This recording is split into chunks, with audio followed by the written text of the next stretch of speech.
There's no doubt that Korea is considered one of the most progressive countries nowadays. Still, before the nation reached this level of technological advancement and liberated society, it wasn't exempted from the phase of oppression and discrimination. This was particularly true during the Joseon Dynasty, also known as the most oppressive era in Korean history. Just like any restricted nation, women are given little to no rights during this era, which also means they are easy victims of more dominant figures in society. During the Joseon Dynasty, the population of slaves in the country was composed of women. This discrimination stuck even until today. In fact, schools referred to a Joseon-era woman as chaste and submissive, confirming records about how women during such times were treated lowly compared to people of the opposite sex. Indeed, Korean women have come a long way, from overcoming slavery to becoming one of the most important parts of the country's society. Let's look back and talk about what they went through to be where they are today. Welcome to Crazy Histories, where we bring you the craziest and weirdest facts from human history. Some of the things discussed in this video may be offensive or disturbing. Viewer discretion is advised.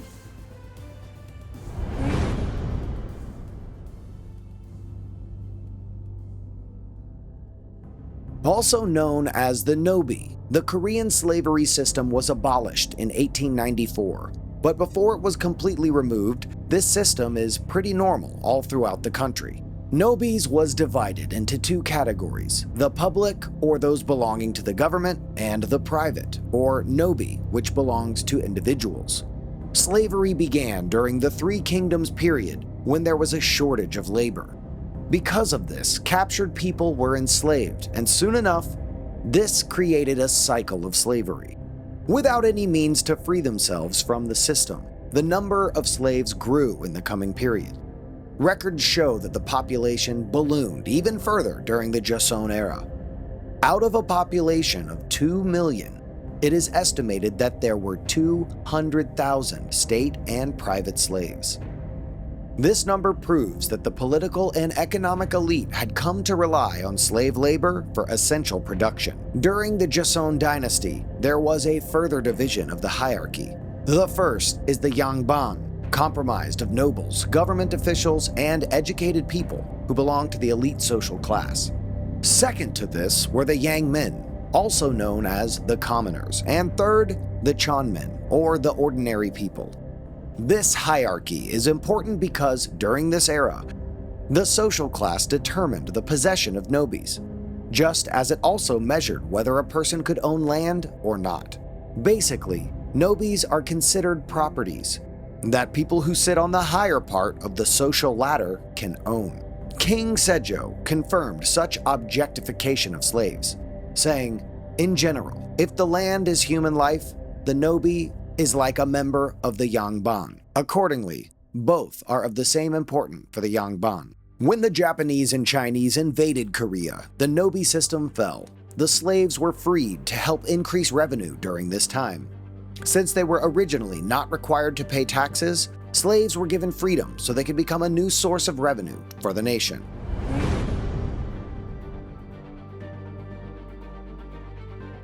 As mentioned earlier, women's role during the Joseon Dynasty was restricted. In fact, we can relate such discrimination to the existence of the Nobi system. Because of this, the role of women is highly influenced by the Yangban class, or the nobles' attempt to establish a patriarchal society in accordance with Confucian-based teaching. One of the values of Confucianism is the development of a hierarchical society. This focuses on 5 important relationships: ruler to subject, father to son, husband to wife, older to younger, and friend to friend. Because of this, women more often than not belong to the lower class, beneath their husbands and sons. For example, women are strictly required to remain chaste before marriage and are prohibited from remarrying after the death of their husbands. At the same time, girls are often arranged to marry at a very young age, which only triggers possible violence and exploitation, because after the ceremony, these girls are left in the hands of their husbands, who are older than them. This unfair treatment of women in society led to a vicious cycle of slavery. Because women are not allowed to study, they do not have any means to protect their rights against any oppression. Most of the noble class took advantage of this, and soon enough, the population of slaves during the Joseon Dynasty was composed of women. Even the presidential secretary claims half of the women were sexual playthings in the Joseon-era Korea. In his Facebook post, Kim wrote, 40 to 50% of the population during the Joseon era were slaves, and among them, there was a preference for female slaves who could give birth to a second generation of slaves. As a result, half the female population could become objects of the sexual gratification of their Yangban master at any time. His statement had garnered mixed reactions, but Kim insisted that there was nothing wrong with looking back on the shameful history of the country.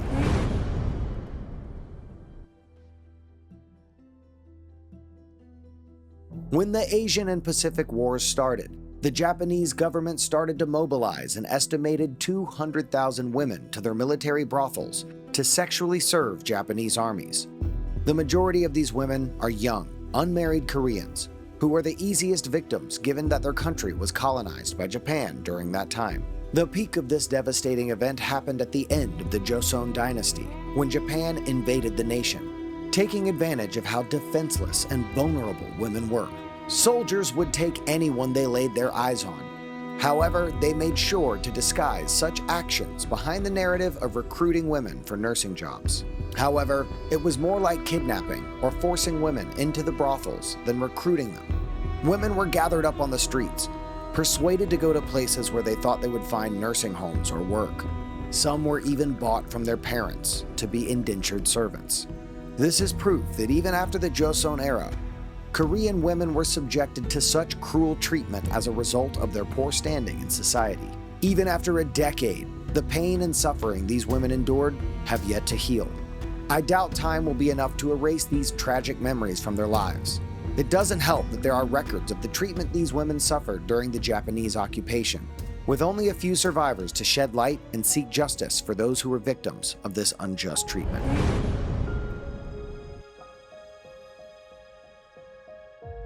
While most women had to live under the shadow of a male figure, there are a few badass women who decided enough was enough. One of them was Yoon Se-dang. Fighting for women's rights in a male-dominated era, Yoon Se-dang believed the difference between a man and a woman is non-existent, and both should be treated equally as human beings.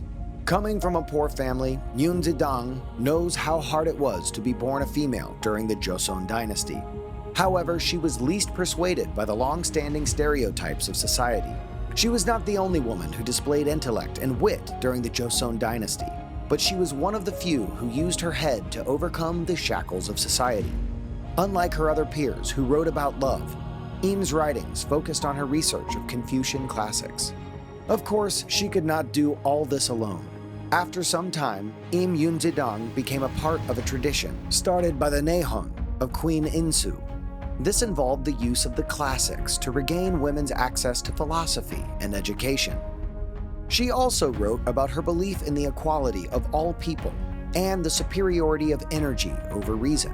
And she also spoke on the 7 emotions and the 4 beginnings. She was one of the earliest female Confucian philosophers in Korea. Women talking and writing about Confucianism were unheard of, mainly because its teaching does not align with the empowerment of women. However, Yoon Se-dang used her knowledge and continued to study its teachings to help women who were not allowed to learn or given any right to speak. And while she lived a lonely life, Im remained a figure who shed light during the oppressive end of Korea. Because of this, she remained one of the biggest female figures Korean women looked up to until today.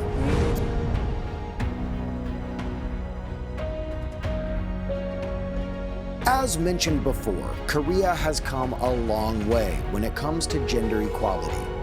If we compare it with the Joseon Dynasty, there's a world of difference between what women can and cannot do. However, there's still a slight discrimination when it comes to opportunity and work environment. For example, South Korea has the worst gender pay gap of any wealthy nation, with women paid a third less than men. not to mention how boardrooms and politics are dominated by male figures, while women are still expected to handle the majority of childcare and housework. However, unlike in the Joseon era, women are not afraid to take part in a movement to end this discrimination, following in the footsteps of Im Yoon-se-dong and other brave women who stood up for their rights. Korean women are expressing their grievances about this unfair treatment. And hopefully, by taking a look at what it was like to live in the Joseon Dynasty, they will learn how to improve things.